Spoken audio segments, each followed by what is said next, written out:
Go team. Ooh, all right. It's good to be back. It's good to be back, and it's good to record one episode at a time. Which Oh man, that's our flag.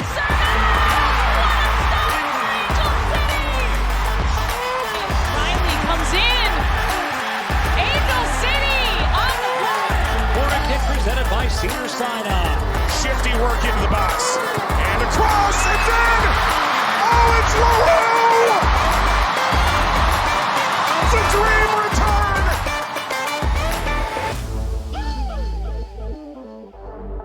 Welcome to Casual FC, an Angel City preview pod. I'm your host, Angela Morales, with my semi-fully rested, mostly recovered co-host, Mario Salazar. Semi-fully rested is right. Yeah, you have two little kids. I don't think there's a way for you to be fully rested, at least until they're like 14. Yeah, no. My wife is an angel and she does let me sleep in every now and or I'm going to say most of the time, but it's still not that it helps because if ever they come into the bed, I'm the one that gets kicked off. So Yeah. I feel like sleeping in is probably like 7 a.m. now compared to when sleeping in was like 11 a.m. and just like chill weekends, chill days during the week. Yeah. Yeah, I was so sad when naps stopped. Like we used to do family naps, like yay, everybody gets like Ooh, nap together, yeah. and like during the weekends and be like yay. And then my daughter at one point was just like, I don't want, like I'm not tired, I don't want to do this anymore. And we're like, no. The end of the best era of your Yeah, life. Like, yeah. And then we couldn't do that with my son because it's not like my daughter's gonna nap during that time, so it's not like we can right. just leave her by herself. So, adulting. Yep. But the family naps, though, that sounds like a really nice idea. That should just be a thing in general. Mm-hmm. Just, oh, it's 2 p.m. Got to take my nap. Like, well, I mean, Spain does it. CS is real. Yeah. CS No, is I'm real. totally up for it. If I can convince them to make it an actual thing and be like, guys, it's the weekend. It's 2 o'clock. We gotta all go lay down in our respective beds. Bye. Yeah. Alrighty. So, quick NWSL before the last match update. As of right now, the Challenge Cup is no more. After this season, the format's changing. There's still going to be a kind of, sort of, in-season game tournament situation. As of right now, the expected new format is going to be one match between the previous Shield championship, which is the regular season champs, and then like playoff champion, which Yeah. sounds cool until the first year happens and the team that wins the regular season wins the playoffs. Then Yeah. what happens? So yeah, just to clarify for everyone, Shield winner. There's two trophies, right? There's Yeah. the NWSL Cup that everybody like. That's what everybody knows about. Usually, most American sports like that's the big trophy. But when you take a look at soccer globally, the actual trophy is who performed the best the entire season, and for us, it's called the Shield, right? The supporter shield or the NWSL shield, whatever you want to call it. And it means that you had the best record out of the entire season. So your team had the most points, but then, that just leads you into a playoff that you may end up losing. You may have had the best record the entire season and Yep. then lose in the playoffs. So very kind of American thing to do, but that's how the Challenge Cup might be unfolding for the next iteration of it. I mean, most people didn't really like it anyways. It's just, because of that, we played Portland 4 times this year. We played San Diego 4 times this year. You see the teams in your region a lot. Yeah. I was just going to say, it was fun, but I don't need that many games. Yeah, exactly. And I think, too, because the league's expanding again with Utah and Bay FC and then eventually Boston and whoever else they bring in, like, that's a lot more games to add in and it's taxing. So I don't know. We'll see. I Yeah, want it's them it. to have an in-season tournament, win some money, like do something cool, but not at the expense of their bodies and their brains.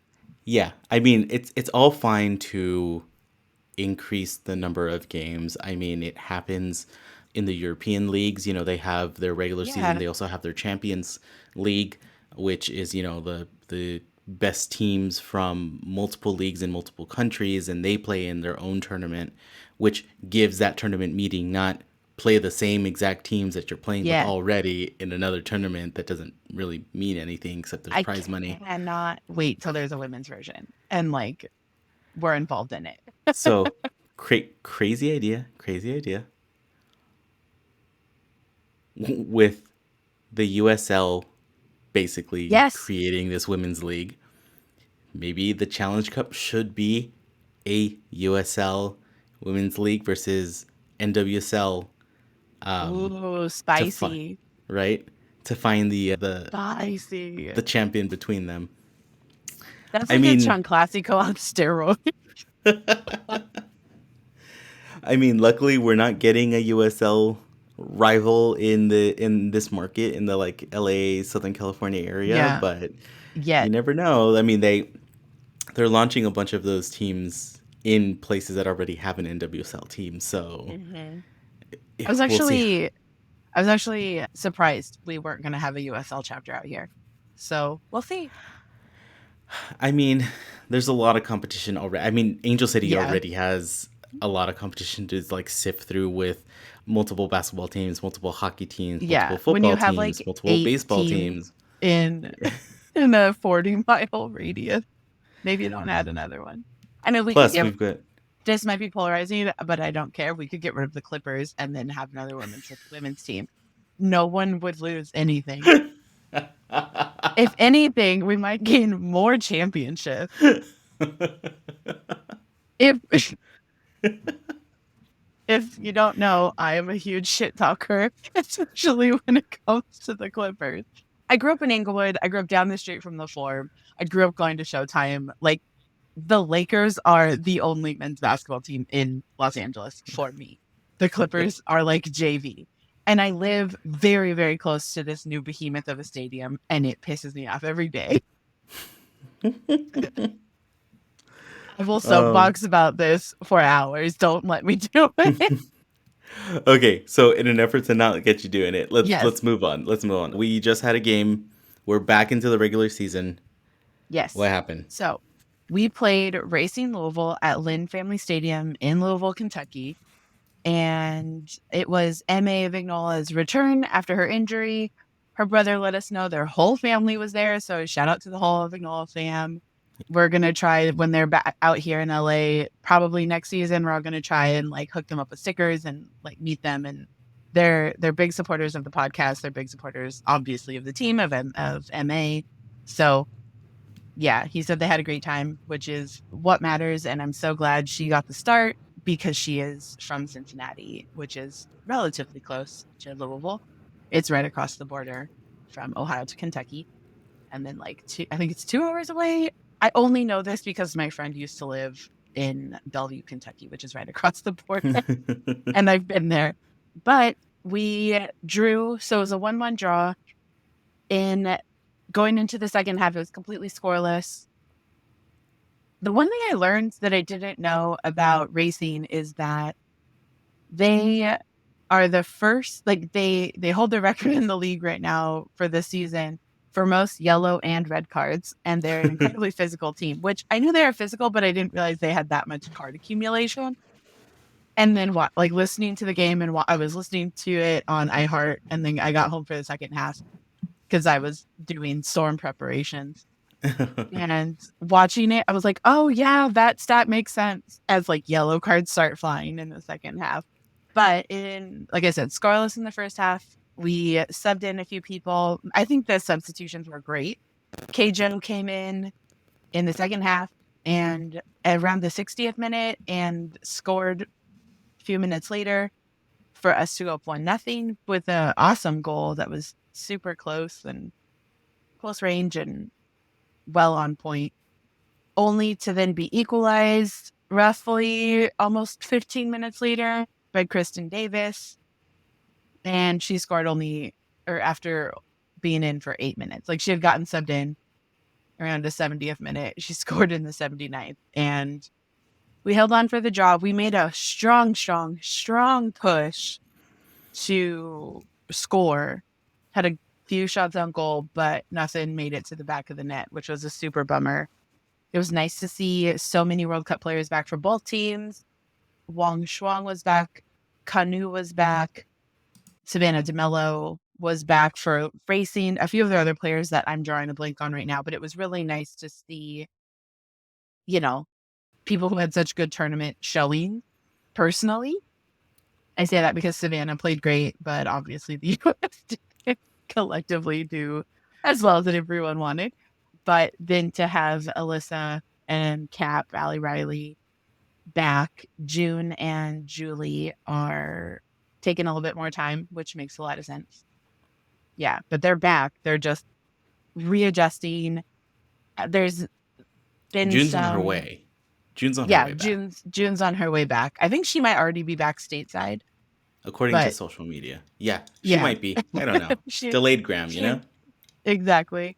But JJ, there's rumors she might be done with international play. So I think there's a lot to be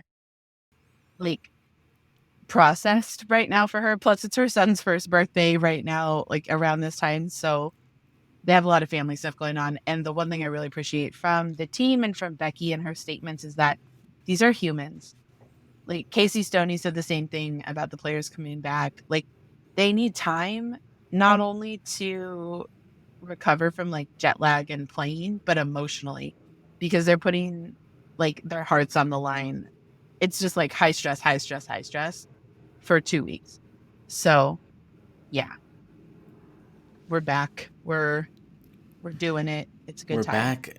Yeah. And that leads us into standings, which is race to the playoff chaos is in full effect.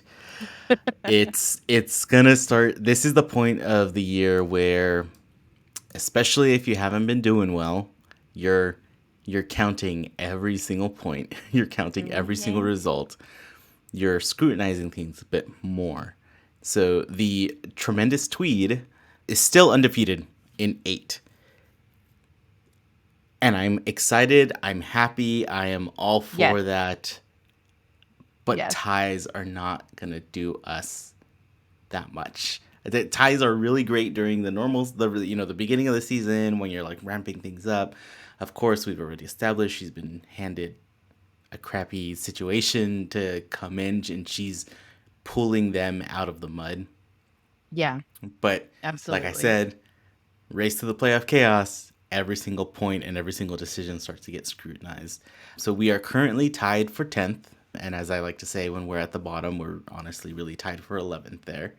On 18 points, we're only in that 10th position because of our goal differential, and the goal differential is only by 2. So honestly, that can flip pretty easily. Again, San Diego Wave has not moved from their 6th place. They are tied with the OL Reign at 24 points. So OL being in 5th place and San Diego being in 6th. Now to tinfoil hat this whole thing. The way I broke down the Challenge Cup in our Challenge Cup episode, especially when things were looking up and we were getting in those last couple of matches, we have a shot. We're not out of this by any means. It's a long shot, and ties and losses are not going to help that at all. But there are 6 matches left. So there's a total of 18 points possible on the table.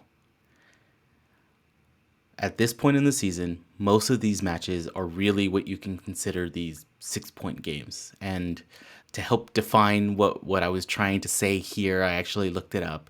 And Wikipedia says the 6-point game, it's a cliche of the importance of one team widening the gap over another team when they're very close in points, or the lower team being able to jump the the top team with 1 win, right?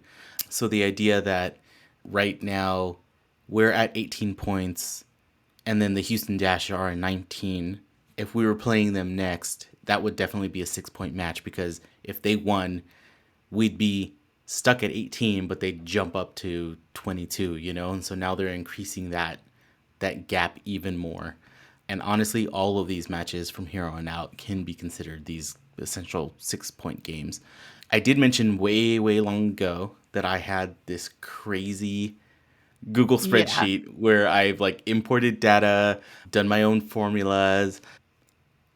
So I'm calling it the handy dandy spent too much of my time making spreadsheet, where I'm only like 93% confident in the formulas standing table. Out of that, from what I can, and it's worked with me in the past, so I think I'm pretty good here, but still there's way smarter people out there working on like probabilities and stuff. We need a total of 22 points to reach the playoffs. That's a combination of wins and other teams dropping points. Now, any of the teams above us, when they lose, that helps us. Is Portland losing going to help us? Not a ton, but if Portland keeps winning and they're making teams in like 6th, 5th, or like 4th place lose, that helps us a ton. So Exactly. we're at a point in the season right now where, like I said, it's possible, but there's way too many variables to like try to even talk in a general, in a normal logical sense. Without sounding like you're pointing to your murder board and there's tape and strings and highlighters everywhere and you're like stressed out of your mind. Yes. 9 Red Bulls. Yeah. Okay, so like I said, total of 22 points to reach the playoffs. Taylor Vincent on Twitter also posted up. So last year, the playoff line was 33 points, which we just missed. This year, it's starting to trend. Like the playoff line is going to be at 34 points. And with us being at 18, we basically need to win 5 out of the last 6 games. That's so much. I mean, it's not saying we can't do it, but that's a tall order. Yeah. But like I said, based on my calculations, 22 points with it's a combination of 22 points, right? If we can hold, when we play teams that are on the lower part of the bracket, of the playoff bracket, if we can hold them to losses, it makes our chances even better because we keep closing that gap and then we can pop over them. Out of our last 6 matches, only Kansas City and Chicago are below us. They're the 11th and 12th place. From here on out, we have Oil Rain next, then which are in the top 6. Then we have Kansas City and Chicago. And then we have the Pride, which are not in the top 6, but they're still above us, so it's still a team we need to beat. We have the Dash, again, not in the top 6, but still a team we need to beat. Right, like Orlando, Portland, Houston, and us are all just like in this mess in the middle. Yes, so that's all to say we need to win, like the Yoda quote, do or do not, there is no try. We need to win. Right, we need to win. There's no there's no ifs, ands, or buts. And we need to win with a goal differential in our favor in case there is a tie. In case there is a tie. So we need to win with good amounts of goals. Yes, which I think we can do. I mean, I put it out there that we could score 10 against Gotham. We very well could have. We didn't. But we also didn't lose that game. So... But I will say, in all my tinfoil hat deep diving on the standings, one bright side that I did get to see, and this was like, it's a button on FOTMob, which I was like, ooh, I've never seen this button before, and I clicked it, and it rearranges the standings based on your last 5, right? Because the common way of looking at a standings table, especially in soccer, is you will see the last 5 matches as your kind of performance metric. And based on our last 5, we're actually fourth among the league. We're doing really well. And San Diego, we mentioned last time they were doing really, really poorly. San Diego's actually in 11th Oh, wow. because they lost they were lost or they drew every single match that they had in like the last 8 matches. They did win this last one, Right. but they were on a But downhill slope for a while. So that just goes to back to our point of the team is gelling, the team is doing a lot better. We have the momentum. yep. We're looking up. Becky Tweed is doing all the right things right now. So tremendous Tweed, keep us going. Very, very true. All right. So who's up next? So, like I mentioned, we've got OL Reign. The beautiful thing is that we are playing at home, which feels like Pow, it's pow, pow, been pow. Oh, wow. forever. So we're playing at home against the OL Reign, who are currently in 5th. So again, like I said, 6-point match. It's one of these things that we kind of need to keep going with. But once we get to our matchup history, we'll see how much of a tall task this might be. Yeah. Yeah. Oh, and it is back to school night. I Oh, don't know that's right. exactly what that means, if there will be a giveaway or not. All I know is that it's being promoted as back to school night. And I thought I saw somewhere that it did say giveaway, but it was one of those like very vague, like there might be one. Right. There Right. will be a Right. fan fest though. So at least there's that. There's going to be like, the big tents, the face painting and the tattoos and the All the good stuff. spin the wheel and try to win a Ford or whatever it is type of stuff. But Chevy. Chevy, Acura, Chevy, whatever, win a car. So that will be happening, but we'll be at home. It's been so long. It feels like we've been especially for us that didn't make the Challenge Cup matches. Right. We Right. haven't I been was at to we the haven't been to a Challenge Cup home game game. since July. So Yes. And having the World Cup break, it feels like forever. And the hard part is that this is the time of the season where we end up playing a lot of away games. We front load with home games, which is great. But now I'm just like, there's only 3 more home games, and I'm getting really sad that that means that the season's coming to a close. And yeah. I just I'm not ready for that yet. I want to start over. Like, can we Yeah, and redo then this? the sad part is that like we're rooting for making the playoffs, but we're so Right. low on the table that we're not going to be able to play any home games really if Right. we We do won't make have it. the Because advantage. honestly, Yeah. if we make it, we're gonna squeak in. So Mhm. we won't have home field advantage. We're gonna be playing away the entire time. Yeah. But you know what? Crazy run of like making it all the way to the final. The final's going to be Yep. in San Diego. So We can do it. We have home field advantage at this point in San Diego. yeah. Based on fan base and how well we travel, it's basically like Chase Field in Arizona when the Dodgers go play. It's just Dodger Stadium 2.0. This is just BMO in San Diego. All right. So, getting into the nitty-gritty about this upcoming game. There are so many players coming back from the World Cup. Obviously, it's over. People have been back training with their teams, getting like used to being back home, all that good stuff. Like we said, we have to win this one to keep us anywhere near the playoff run.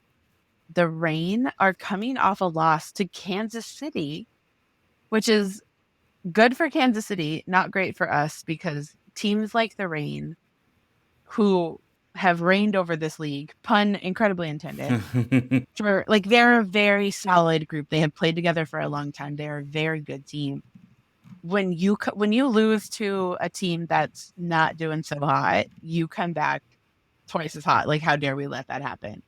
So they're going to want to win badly, and we're going to want to win badly. And it's just going to be a matter of who has more finesse and who has more who, not necessarily who wants it more, because I don't think it's that. It's who can stay mentally ready without getting too in their heads about winning during this game. Because while the Reign are in basically in the playoffs as we speak right now. That doesn't mean they're going to stay there. So I mean, we'll see. they're I if mean, they're we're most likely gunning, going to if stay we're there. if they're okay, yes, they're gonna most likely gonna stay there. But if we're gunning for this sixth spot, which is San Diego, right? Yep. OL and San Diego are tied. There's only 6 matches. There's a possibility Yep. that both of them drop out. I mean, who knows? Crazier stuff has happened. This season is going to come down to the last day of regular season again. It always does. Like, them's the rules for the NWSL. But as I think we've mentioned before, this is Megan Rapinoe, affectionately known as Pino around the world, has announced her retirement both from international play and the NWSL. So this is our farewell match for Pino at BMO. It's the last time the team will be playing with her here in Los Angeles and against us, most likely in general, which, whoa, I'll talk about that later. Like, we'll get into that. This is another Angela Cries on the Podcast episode. Get ready. So, players to watch, as I'm like, segue. So, we have for Angel City 2 players to keep an eye out for. The first is Mackenzie Pluck. She is a midfielder, and she's a rookie-ish. She's been playing most of the season here and there, on and off. We signed her, I want to say, like 2 months into the season. She had a little knock, so she was rehabbing a little bit in the beginning of the season, but now she's being subbed in more in the second half, getting her legs under her. She played at Duke and was actually teammates with Lily Nabet when they were both there. She had a fantastic career at Duke. She holds the record for the 4th most assists in Duke women's soccer history. And that's 29 assists over her career there. She also scored 21 goals. So while she's a midfielder, she's an attacking midfielder, which is awesome. She's played great when she's come in, has definitely been a game changer and has allowed other players to get open. And that's the interesting thing about newer players when they're subbed in. A lot of times, scouting reports don't include as much information on them. So you can kind of sneak through the defense a little bit differently and make bigger impact because the other team isn't necessarily prepared for your specific style of play. They would be for somebody like Megan Rapinoe, who's been in the league forever, and you know her style of play, what her specialties are, how to guard her. There's years of history on her versus somebody who's newer, and it's like, okay, well, this is their college career. How do they play in the big leagues? So excited to see her play. She played great in the last game, so we'll see what happens. Next is Amandine Mandy Henri. So she goes by Mandy. She is our French superstar who we signed for 3 years and optioned for a 4th. Mandy, like we mentioned during the World Cup episodes, had a calf injury? Calf or a quad? I cannot keep it straight, and I really think it's a calf. Something in her leg. Yeah. Like, this is one of those like hockey references where it's just upper body, lower body, like no real designation as to what it is. She's got a lower body injury that kept her off the French national team for this World Cup. She is making her return to the NWSL when she graces us with her presence on the pitch. She played for Portland in 2017, where she won a championship. But she has also won championships with PSG, which is a team in Paris, and Lyon in France. So, like, she is not a stranger to winning, wanting to win the championship, like no holds barred kind of thing, like just win at all cost. That's the kind of player she is, kind of like how Julie Ertz is, where, yeah, you're in the midfield, but you're breaking up the defense and like accelerating the offense. You're a catalyst there, and that's her job. She usually plays a little bit more defensively in the midfield, but she can also score. She scored a ton throughout her career. She's fantastic. So I'm really, really, really excited. I hope she plays this weekend. It'll be really, really cool to see her play. She didn't sub in Louisville. So if she comes in at all on Sunday, it will be her first appearance for Angel City. I'm also so excited to welcome Ellie Riley back to the stadium because of her impact in the World Cup. Probably I'll cry on Sunday. I'm so sure. Like, I'm getting emotional just talking about it right now because I just saw a video, she was on, I don't remember if it was Paige's podcast or another podcast. I don't remember. I've listened and I've watched so many World Cup and women's soccer related podcasts over the last month. Like, I already listened to so many and then I've added more. So yeah, but she was talking about how she received a message from somebody who worked in Auckland, New Zealand children's psychiatric ward. And they had a kid in there who either is gender nonconforming in some way, trans, I'm not sure, it wasn't specified, but they had attempted to take their own life, and seeing her nails painted with the rainbow flag and the trans pride flag helped them push through. Like, the person that messaged Allie said, like, this kid went from being so sullen and so downtrodden to seeing her represent her country and this community, that the next day this little kid was painting their nails and like so pumped to be alive. And this is one of those things that's incredibly important for a lot of reasons. And it sucks that we have to still have this conversation. I told you I was going to cry. I didn't think this was going to be wide. Jeez. There's been a lot of things happening and a lot of rhetoric around the LGBTQI plus community around the world and our levels of safety and our levels of representation. And yeah, it's just it's a heavy topic, but Allie Riley is great and she's going to be back on the pitch on Sunday. And I'm excited, needless to say. Yeah, I think we're all excited for her to come back. I know you are, a defensive cheerleader for like all defensive players, basically. Basically, I just love defense. Yeah, you're the one person in the soccer stadium actually chanting defense. Honestly, it's just me always. But I mean, not to gloss over the issues. I did see that interview and that conversation she had about the person and how, she hopes that they're continuing and if there was some way that she can contact them, that she would. Yeah. And I just want to say that for a lot of these players, but specifically for the Australian and the New Zealand players and the impact that they had on their nation and on the women and girls and just Young everyone humans. that's a fan. They did an amazing job. So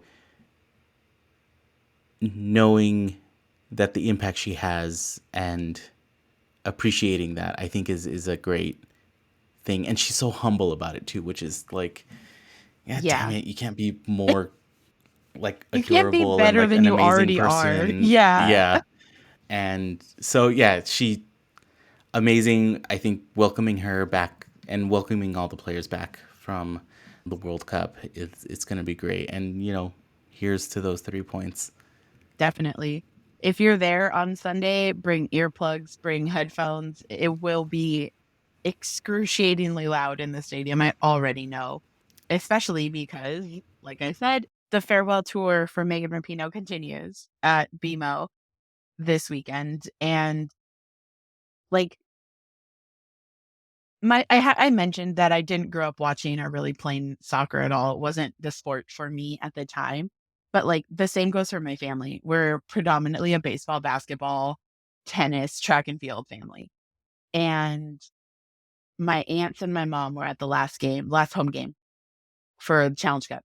And they were like, "Oh, when's the next game?" My mom's like, "Oh, not till August." And they're like, "Oh, who are they playing?" And they found out we were playing the Rain, and that was Megan Rapinoe. And that's their like beacon of women's sports, or women's soccer, I should say. the beacon in our family. I think that's everybody's beacon. Her hair is just exactly. the beacon. It's like her hair is the beacon alone. But they were like, oh, are there still tickets? So my aunts are now coming to their second game. And it's exciting because I'm like, yay, like my whole family's here. But yeah, Megan Rapinoe, a forward of a generation. Part of the reason why I even like women's soccer is because of Megan Rapinoe in 2015. Like, it's one of those kind of things like, oh, I like the way she plays. Cool. And that kind of got me into the women's national team, all that. So there's a big history there. Pino's also from Northern California, so she's kind of a adjacent hometown kid in that sense, where she's very connected to the state. She's known for corner kicks, Olympicos, and literally until this World Cup, penalty kicks. Like, the one time she skies one is her last one ever. Like, it's just stupid. Like, this season is wild. But I refuse to say that she is polarizing because I don't give a shit if you think she is. And I mean, sometimes when players are retiring, sometimes I think like, oh, I wonder if they had walked away a season earlier, what things would have been different. But it's really hard to walk away from a sport that you've made your life around. And she's been such a voice. She was part of the national team that fought for equal pay, along with Kristen Press and Tobin and like everybody, Alex Morgan, Ashlyn, Ali Krieger, all that. So she has a place in history in women's soccer, women's sports in general. She is a player of the year for the NWSL, for FIFA, for like everything. She's just great. She probably won't play the whole game. She'll probably just sub in the second half, but whatever. I'm just excited. Rose Lavelle is on OL Reign. She is so good and so creative. She, along with Tobin Heath, who's not playing this season, I have theories why, but I don't need to go into that because we're not talking about Tobin today. We don't need a tinfoil hat on this side. No, we're right. Like, only one tinfoil hat per episode. But they are both very creative players in the sense that they're not traditional forwards. They're not traditional midfielders. When they get the ball, they can really create something out of nothing, find their teammates where they need them, score when needed, be the threat that pulls the defense and opens up other people. Rose is fantastic. She's also really weird, which is really fun. I think as the NWSL has grown, as the popularity of the women's national team has grown, you don't see it as much. But there are fans in, I believe it's Cincinnati, she's also from the Midwest, that show up to any game in the area with a poster of Rose and her dog, who is this big bulldog, like their heads photoshopped into different movie things. Like they did one with the portrait of Will Ferrell and John C. Reilly, like from Step Brothers. Yeah. Like they did that of Rose and her dog. Like they've done it a bunch of different times with a million different things. And she loves her dog. She's such a weirdo. She's so funny. And the hard part was with the popularity of the sport, of the teens growing, you don't see their like player personalities as much because they have to be a lot more like protective of that. But early on, Rose is wild and so much fun. Also, Jess Fishlock, who is another midfielder for the OL Reign. Most Angel City players will remember her from doing like a chicken dance on the pitch after she scored the last time they played in BMO. And that was for her nephew. Like, if there was a reason, it wasn't just her being weird. And even if it was, that would still be funny. But she scored off a corner. She did this thing with Pino, but it was for her nephew. It was very cute. She is a national team player for the Welsh national team, who we played against as a friendly before the World Cup. The U.S. national team did. Fishlock is absolutely amazing. If you have not listened to the recap, the Tobin and Chris and Press podcast, YouTube show, whichever channel you watch it on, which is definitely unfortunately check over out. now. I know by the time of this airing, the last episode will have aired, and I'm bummed because it was fantastic. The breakdowns, the conversations, so good. But Fishlock is on one of those episodes breaking down a game with Tobin, and it is the most eloquent conversation and breakdown of a game that I've heard in a very long time. It's very factual, it's very tactical, and it like made my sports loving heart so happy. I mean, I'll just throw this out there. Kristen and Tobin, like, if you guys want to hand over the reins to Casual FC here and, give us the little Rolodex of contacts, we'll keep it going. We We'll will keep the keep interview the going. recap going. Yeah, like if you will take over your stage if needed, like we got you. We got you.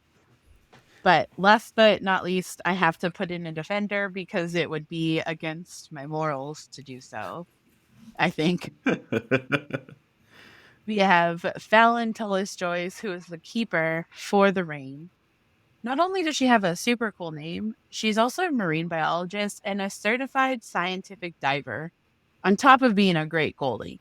She's another one of those similar to Kaylin Sheridan that the goal kind of gets smaller with them in it.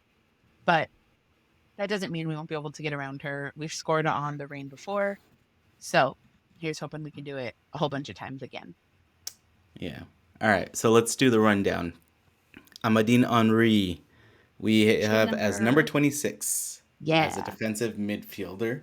And then as an attacking midfielder, we've got Mackenzie Pluck at number 24. Those are our two ACFC shout-outs. And then on the OL Reign, someone who pretty much doesn't need an introduction, but Pino is number 15 and going to be up forward if she's playing the full game or if she comes in later on. Look for the hair, look for the speed, look for the crazy accuracy. Rose Lavelle is number 16. She'll be playing in the mid, along with Jess Fishlock, who's number 10. And then, Fallon, your keeper's your keeper. Your keeper's your keeper. You're not gonna see them running around unless they need to be called in for some corner kick or something like that. Which I will side note about the World Cup. There's so many times where I'm like, why isn't the keeper out there? Like, look, you've got like 5 minutes left, and you keep getting these corner kicks. Your goalkeeper, like, you've lost the game already if you don't score. Yep. If they score on you because your goalkeeper was out of the way, you're not going to lose even more, right? You can't lose more than you've already lost. So I completely get the damn agree. keeper up there. Okay, all right. Let's go to the history between our two teams, which is something that doesn't fill me with optimism, but I'm going to take our momentum and our gelling and our rise up as our thing to overcome this. Yes. Yeah. I really feel like the halfway point of the season, we are now seeing a completely different Angel City. So who knows really what can happen? And we said that during the last episode because we didn't know who was going to be playing for either team. And it was like, will there be a mixed bag of players? Yes. Same thing goes for this one. But we are also still trending up. The Reign is kind of just holding steady, but they have reigned supreme. In parentheses, it is literally so I wrote it and I stand by it. They have beat us 6 times. Am I reading that correctly? Is that Yes, they've beat us. So our overall record with them is 6 wins and 1 draw out of the 7 matches we've played together. And that 1 draw has only come in a Challenge Cup match. So in a match that doesn't really matter when it comes to the regular season. This is one of the reasons, right? Year number 2, and we already have we're going to have an 8-match history. It shouldn't be that many. Right. Right. But yeah, so it's trending not in our favor, but you can always change your cards. Regular season matchups, We are like the Reign have won all three of them. So I'm really hoping we pull this one to make it a 3-1 and we can work on fixing that over the next couple of years. And Yep. then based on that, you guessed it, in our first meetup of the regular season in Seattle, we did not win. I'm just gonna leave it at that. All right. Well, on the brighter side, like we said, home match. Let's get excited for it. Yay! The match is going to be on Sunday, August 27th. It's going to be at BMO, and it's going to be a 5 o'clock kickoff. There will be a fan fest. So the fan fest, I believe, starts somewhere around like 12 or like 1 o'clock. 12-1. Yeah. Keep an The eye on fan the socials for the deep. Yeah, we'll repost it at some point, but keep an eye on Angel City's socials and stuff. Those events are really fun. You know, like I said, face painting, tattoos, music, DJs, food. There's always some type of like carnival kind of atmosphere event. And then all the SGs are also on the grass. So it's just a big party. It's a big fun, super welcoming for everyone, for the whole family. I know my daughter was really bummed about not being able to get her face painted because by the time we got there, the line was being cut off. So we might have to get there a little earlier next time. And so, yeah, but if you're not going to be able to make it, again, look at the broadcast schedule. We've got Bally SoCal, which is our local broadcaster. It's a cable channel, so you're going to have some cable package to get it. But the great thing about that is that they will be Angel City specific broadcasters. So they're going to be calling out all the corner kicks by Cedar Sinai. They're going to be calling out more information about our players, and they'll be more excited when Angel City is doing something rather than when when the whole Reign does something. Yeah, you'll get the so- right emotion from these commentators. Exactly. It'll also be on Paramount Plus in the US. So nationally, it's going to be on Paramount Plus. You know, get your login, have it going on there. This last match, I knew some people that were having some issues, so we kind of dug around. If you do have a TV login but don't have the Bally SoCal and don't have Paramount Plus, you can use your TV login at cbssports.com because the games are technically also broadcast on the Golazo network. And the Golazo network is a streaming network, but it's also part of CBS. So if you have a CBS login, you can watch it there. So there you go. Nice. cbssports.com. If you're an international viewer, again, thank you for listening. Or if you're traveling internationally, cool, let us know where you're going. Check out nwselsoccer.com. You'll be able to stream it from there. And then lastly, if you can't watch it in any way and you just want to listen to it, the iHeartRadio app has the English broadcast radio. Again, just like Bally SoCal, these are local broadcasters. They're going to be more excited about the Angel City prospects. And the best part of it is, like I said, corner kicks by Cedar, presented by Cedar Sinai. They will call out every single one. Definitely. The commentating is so much fun because it feels like you're in the stadium in that sense, where it's like corner kick, it's like Angel City just earned another corner kick sponsored by Cedar Sinai. Like middle of the conversation doesn't change, like just boom, boom, boom. Don't forget. And whenever a play is starting to build up, you can hear it in their voices. They do such a great job. I'm really bummed that I don't know their names right now, but we will tag them and shout them out. And you guys are doing an amazing job on those broadcasts, and keep them going. I had to listen to the second half of last match on iHeart because we had to go out. We switched. Yeah. Perfect. So thank you for listening. Like always, if you like listening to us and you want to hear more, hit subscribe on Apple Podcasts, Spotify, Google Podcasts, wherever you listen to your podcasts, do it there. Check out casualfc.com for all of the different podcast links. You can follow us on all of the social medias at casualfcpod. Everything's the same across the board for Instagram, Twitter, Threads, TikTok. We are putting the audio up on YouTube. Tell your friends about us.